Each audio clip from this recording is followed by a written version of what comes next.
సరే ఏంటి సాయి కృష్ణ, గాదె సాయి కృష్ణ వ్యవహారాన్ని వైసీపీ వదిలేసిందా? ఎవరు వదిలేశారంటారు? వైఎస్ఆర్ కాంగ్రెస్ పార్టీ వదిలేసిందా? ప్రభుత్వం న్యాయం చేస్తామని కుటుంబానికి చెప్పింది.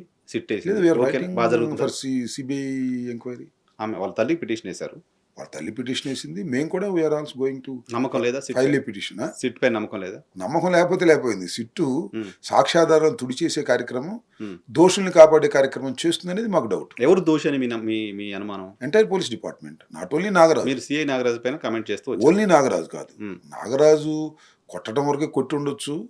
ఆ తర్వాత ఎంత కార్యక్రమం జరిగింది సార్? హ్మ్. బహుశా ఈ దేశంలో చాలా అరుదుగా జరిగేటటువంటి సంఘటనగా నేను భావిస్తాను. ఎందుకంటే లాకప్ డెత్లో చనిపోయినటువంటి కేసులు చాలా చూశాం, కానీ శవాన్ని మాయం చేయటం అంటే ఎవిడెన్స్ లేకోకుండా మాయం చేయాలనేటువంటి ప్రయత్నం చేయటం, అది సక్సెస్ కావటం అనేది చాలా దురదృష్టకరమైనటువంటి పరిణామం కదా. ఇది భారతదేశంలోనే ఒక సంచలనాత్మకమైన కేసు. దీనిలో న్యాయపరంగా శిక్షలు పడేటటువంటి అవకాశం ఉన్నటువంటి కేసు. దీనిలో ఒక్క నాగరాజు మాత్రమే కొట్టటం, చంపటం, శవాన్ని దహనం చేయటం, బూడిద మాయం చేయటం చేసి ఉంటాడని నేను అనుకోను.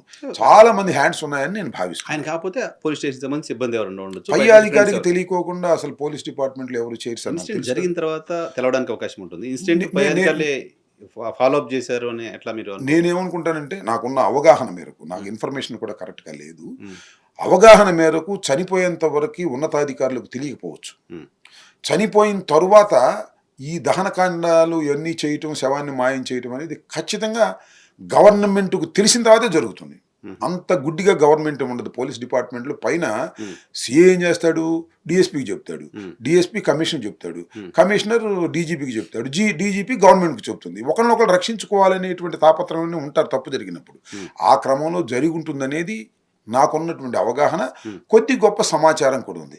ఇంకోటి వైఎన్ఆర్ గారు, మీకు చిత్రమైన విషయం ఏంటంటే, పోలీస్ స్టేషన్లో ఉన్నటువంటి సీసీ ఫుటేజ్ మాయమైపోద్ది. అది డెఫినెట్గా మిస్టీరియస్. అది కాదు, ఇంకో మిస్టరీ ఉంది. ఇప్పుడు ఇద్దరునో ముగ్గురునో కానిస్టేబుల్స్ని మొన్న వాళ్ళు లొంగిపోతే కోర్టులో ప్రొడ్యూస్ చేశారు. రిమాండ్ రిపోర్ట్లు ఏమన్నారు, వాళ్ళ దగ్గర ఉన్నటువంటి సెల్స్ వాళ్ళ ఆర్థిక ఇబ్బందుల వల్ల ఎక్కడో అమ్ముకున్నారంట. ఇలాంటి జోకులు కూడా ఇంత సీరియస్ కేసులు ఉంటే ఎలాగే నాకు అర్థం కాలేదు. అంటే ఆ సెల్స్లోని విషయాలను కనిపెట్టడానికి వీళ్ళు సుముఖంగా లేరు, అందువల్ల వాటిని రూయిన్ చేసేటటువంటి కార్యక్రమం చేస్తున్నారు. So investigation agency evidence tamper చేయడానికి సహకరిస్తుంది. 100% మొత్తం తుడిచివేసే కార్యక్రమం చేస్తుంది అనేది నా ఆరోపణ. లేకపోతే ఈ సెల్స్ రికవర్ చేయకపోవటం, ఈవెన్ సిఐ దగ్గర సెల్స్ రికవర్ చేయకపోవటం, దానిలో ఇన్ఫర్మేషన్ తీసుకోకపోవటం, అదేవిధంగా సీసీ ఫుటేజ్ని రికవర్ చేయకోకుండా అక్కడ లేకపోతే ఇంకో చోట ఉంటుంది. ఇవన్నీ లేకుండా కావాలని బరీలు చేసేటటువంటి కార్యక్రమం చేస్తున్నారు. సాక్ష్యాధారాలు కోర్టుకు కూడా తెలియకోకుండా, వాళ్ళకి చూపించుకోకుండా ఉండేందుకు కావాల్సిన ప్రయత్నాలన్నీ సిట్ చేస్తుంది అనేటువంటి ఆరోపణ నాది. ఓకే, కానీ ఈ విషయంలో YSR Congress party political gain తీసుకోవడం కోసం మరీ ఎక్కువగా లోపలికి వెళ్ళిపోయింది. ఎవరో చనిపోయిన పిల్లోడి ఫొటోస్ని మీరు మీడియాకు చూపించేదనే సాయి కృష్ణ అని చెప్పారు. వైసీపీ రాజకీయంగా లబ్ధి పొందడం కోసం ఎంత ఆత్రంగా ఉంది అనేదానికి ఇది ఒక నేను ఎగ్జాంపుల్. ఇక్కడ ఏమంటానంటే, రాజకీయంగా లబ్ధి పొందితే పొందవచ్చు తప్ప అదే మా ధ్యేయం కాదు. ఇక్కడ గమనించాల్సింది ఏంటంటే, రాష్ట్రంలో ఉన్న ప్రజానీకం కానీ, మిగతా పొలిటికల్ పార్టీస్ కానీ, వైఎస్ఆర్ కాంగ్రెస్ పార్టీ ఇది బయటికి తీసుకురాకపోతే అసలు బయటకు వచ్చేదా? నెంబర్ 1.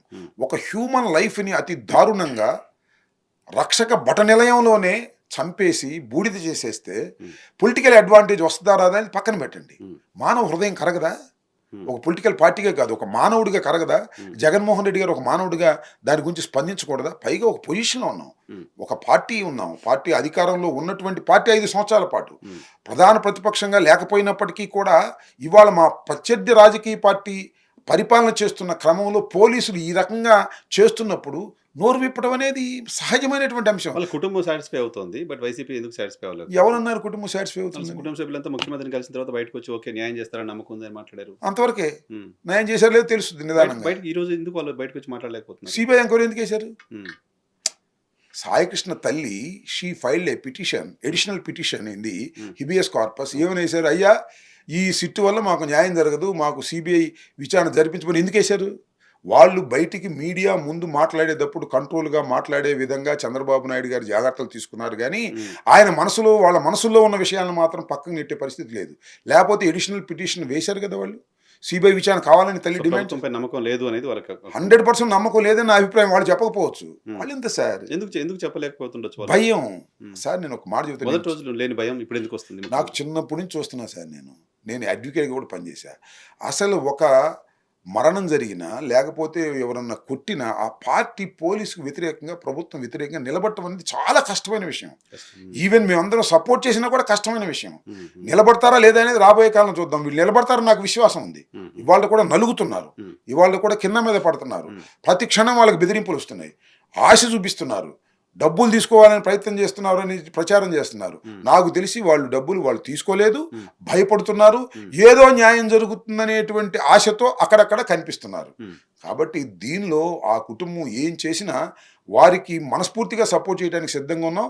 ఇది వారి కుటుంబానికి జరిగిన అన్యాయం మాత్రమే కాదు, సమాజంలో ఇలాంటి ఘోరమైన విషయాలు జరిగినప్పుడు సమాజంలో మనం అందరం కూడా రియాక్ట్ కావాలి. దానిలో పొలిటికల్ పార్టీగా ఉన్నటువంటి మా వైఎస్ఆర్ కాంగ్రెస్ పార్టీ 100% రియాక్ట్ అవుతుంది. దీన్ని పొలిటికల్ అడ్వాంటేజ్ తీసుకుంటున్నామని 100 మంది చెప్పినా సరే, ఒకవేళ నిజంగా పొలిటికల్ అడ్వాంటేజ్ వచ్చినా సరే రాకపోయినా సరే, ఇది ఒక దారుణమైన సంఘటన. ఈ సంఘటన మీద న్యాయ విచారణ జరిగేంత వరకు, సిబిఐ విచారణ జరిగేంత వరకు వైఎస్ఆర్ కాంగ్రెస్ పార్టీ, జగన్మోహన్ రెడ్డి గారు పోరాడతారు. కానీ ఒక యువకుడు మరణం, ఆంధ్రప్రదేశ్ సంబంధించిన ఒక పౌరుడి మరణం డెఫినెట్గా జరిగి ఉండకూడదు. జరిగింది క్రైమ్, ఎవరు పోలీసులే క్రైమ్ చేశారనేది ఇంకా చాలా భయంకరమైన వాస్తవం. ఈ విషయంలో కాపు యువకుడు అని ప్రస్తావన తీసుకురావడం వెనక రాజకీయం కనపట్లేదు అంబట్రాంబాబు గారు. సరే, నేను ఒక్క మాట చెప్తాను సార్. ఇవాళ నిజంగా కుల ప్రస్తావన రావటం కరెక్టా కాదా, ఇది ఒక చర్చ. నిజంగా కుల ప్రస్తావన ఎందుకు రావాలి సార్? రావాల్సిన అవసరం లేదు. నిజంగా ఇప్పుడు వచ్చింది కుల ప్రస్తావన అనేది ఇక్కడ నా పాయింట్. విఘ్నులైనటువంటి రాష్ట్ర ప్రజలు ఆలోచించాలి. కుల ప్రస్తావన ఎందుకు వచ్చింది, కులం ఎందుకు నిలబడింది అంటే అనాథలు అయిపోయారు కాబట్టి. పోలీస్ స్టేషన్లో మర్డర్ జరిగి బూడిద చేస్తే ప్రభుత్వం ముందుకు రావాలి, ఒక న్యాయమైన విచారణ వేయాలి. ప్రభుత్వం దాన్ని కప్పిపుచ్చడానికి ప్రయత్నం చేస్తుంది. లేదంటే వారికి సంబంధించిన రాజకీయ పార్టీ ముందుకు రావాలి. ఈ సమాజంలో బలం అదే కదండి. ఆ రాజకీయ పార్టీ ఎవరు? జనసేన. మేము జనసేన అండి, మేము పవన్ కళ్యాణ్ గారు గెలవాలని కోరుకున్నాం, తెలుగుదేశం గెలవాలని కోరుకున్నాం అని వాళ్ళే బయటకు వచ్చి చెప్పారు కదా. మేము చెప్పిన మాటలు కదా. ఆ పార్టీ రాకపోగా కాంప్రమైజ్కి వచ్చింది. 10 లక్షలు ఇస్తాం, 20 లక్షలు ఇస్తామని. ఎవరండి ఇక మిగిలింది?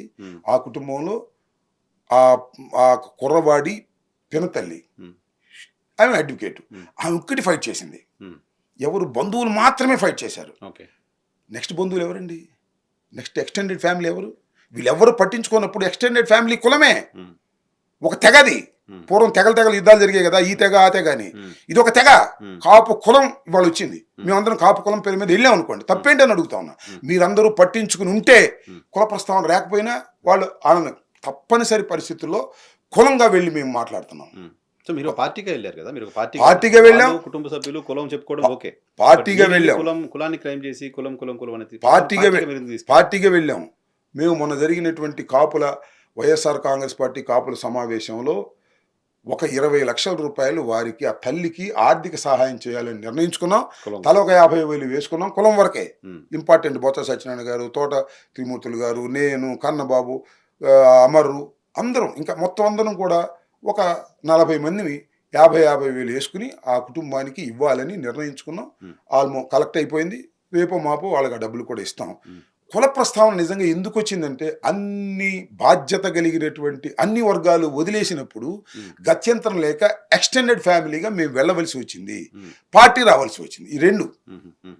అందువల్ల సో మీరు కుల నాయకుడిగా మాత్రమే ముందు వాళ్ళని అప్రోచ్ అయ్యారు, పార్టీ నాయకుడిగా కంటే కాదు, పార్టీగానే ముందు అప్రోచ్ అయ్యారు. పార్టీకి వెళ్ళినప్పుడు కులానికి సంబంధించిన యువకుడిగా ప్రస్తావన మీ దగ్గర నుంచి ఎందుకు స్టార్ట్ అయింది అనేది అంటే, అక్కడ జరుగుతున్నటువంటి విషయాల్లో అతను కాపు కులం కాబట్టే ఇలా జరిగింది అనేది మేము చెప్పదలుచుకున్నాం.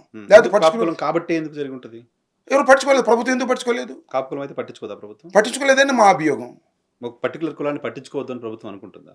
అసలు మీరు గమనించలేదు. మేము మొన్న కాపుల మీటింగ్ ద్రాక్షారామంలో జరిగినప్పుడు కూడా కాపులందరినీ కూడా సంఘ విద్రోహ శక్తులుగా క్రియేట్ చేయడం కోసం చంద్రబాబు ప్రభుత్వం ప్రయత్నం చేస్తుంది అనేది మా ఆరోపణ. ఎట్లా? అంతే, ఇక్కడ ఏం జరిగినా కాపుల మీదకి నెట్టే కార్యక్రమం కదా. నా మీద నెట్టారు కదా, నా మీద దాడి చేశారు. నా మీద దాడి చేస్తే ఎవరు లోపల పెట్టాలి? 2 లోపల పెట్టారు 15 రోజుల పాటు. అవతల చేసిన వాళ్ళు ఎవరు? చంద్రబాబు నాయుడు గారు సామాజిక వర్గం. ఈ రకంగా జరుగుతూ ఉంది అనేది we want to establish this. అదే రెజల్యూషన్ కూడా మేము పాస్ చేసాం. వెంకటాయపాలెంలో జరిగినప్పుడు కాపు కులాన్ని సంఘ విద్రోహ శక్తులుగా క్రియేట్ చేయడం కోసం చంద్రబాబు ప్రభుత్వం ప్రయత్నం చేస్తుందని మా ఆరోపణ.